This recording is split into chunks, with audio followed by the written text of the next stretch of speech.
Naloxone is a really important tool, especially nowadays with our opiate crisis. And I think that unfortunately a lot of people are in positions with addiction and things that people that we don't even know are fighting that addiction. Where it's big is family members, things in the community that when people unfortunately do overdose, whether it's with heroin and things like that, that it's accessible because it's so important and we have such a small time frame or threshold that if we can get to them in time, that we are able to bring them back.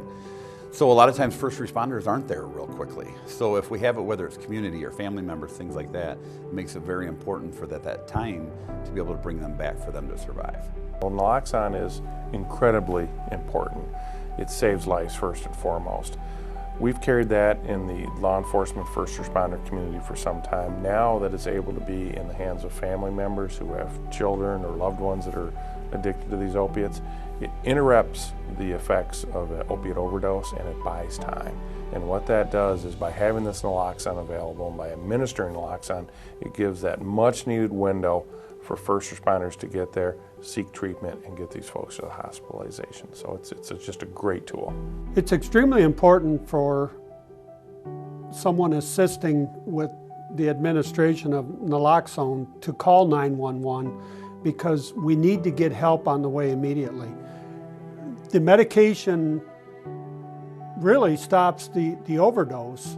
It takes you down off that high, but you could have an immediate relapse back into it again. So you have to have intervention and medically trained personnel there to assist you. Naloxone is a life-saving medication that temporarily blocks the effects of an opioid overdose. It is important for both opioid consumers, loved ones, community members, and professionals who may come into contact with opioid consumers. Learning how to properly administer naloxone in its various forms can mean the difference between life and death. The term opioid is used to describe the entire family of opiates, including natural, synthetic, and semi-synthetic. Opioids are a medication or drug that is derived from the opium poppy. These drugs are narcotic sedatives that depress activity of the central nervous system, reduce pain, and induce sleep. Examples include morphine, methadone, codeine, heroin, fentanyl, oxycodone, and hydrocodone. Over the course of this film, you will learn how to recognize the signs of an opioid overdose, check an individual to assess their current state, administer naloxone, as well as additional steps to ensure that the individual is properly cared for afterwards. Signs of an opioid overdose include unresponsive, unconscious, blue lips, Caucasian individuals only, foaming at the mouth, loud snoring or gurgling sounds, slow or shallow breathing or not breathing. The first step when encountering an individual you think might be experiencing an opioid overdose is to apply the Scare Me method. Scare Me is an acronym that can help you remember the steps when in such a situation. S stands for stimulate. Shout or use knuckle rub on person's chest or sternum to get a response. If no response, seek medical attention immediately. C means to call 911. Report that the person is unconscious or not breathing and may be experiencing a possible overdose. This kit is not a substitute for calling 911. A is for airway. Check the person's airway for an obstruction by pulling chin down, looking in mouth, and possibly scooping away any obstructions. Do not blindly sweep fingers in mouth. Use gloves if available. R means rescue breathing. If person is unresponsive, start rescue breathing with rescue mask. Place one hand on their forehead and the other hand behind neck and then tilt their head back. While still supporting their neck, pinch their nose and give 2 quick breaths. Then give 1 breath every 5 seconds. Continue until medical help arrives or person becomes responsive. E is for evaluate. After several breaths, if the person is responding or awake, do not medicate, wait for EMS. If the person is not responding, prepare naloxone. Continue to do rescue breathing while preparing the kit. M means to medicate with naloxone muscular injection or intranasal spray, depending on your kit. Either inject naloxone into a large muscle or spray naloxone into the individual's nostril. We will cover this process in detail later on. E means to evaluate. If individual is responsive, place them on their left side until help arrives. If unresponsive after 4 minutes, administer a second dose. Continue rescue breathing until medical help arrives. If the person becomes responsive, try to not let them use more drugs. Naloxone is a medication that temporarily blocks the effects of opioids. There are 2 types of naloxone: nasal spray and intramuscular. To administer nasal naloxone, also known as narcan, follow these steps. 1. Hold nasal spray with thumb on bottom of plunger and first and middle finger on either side of nozzle. Do not press plunger to test or prime device.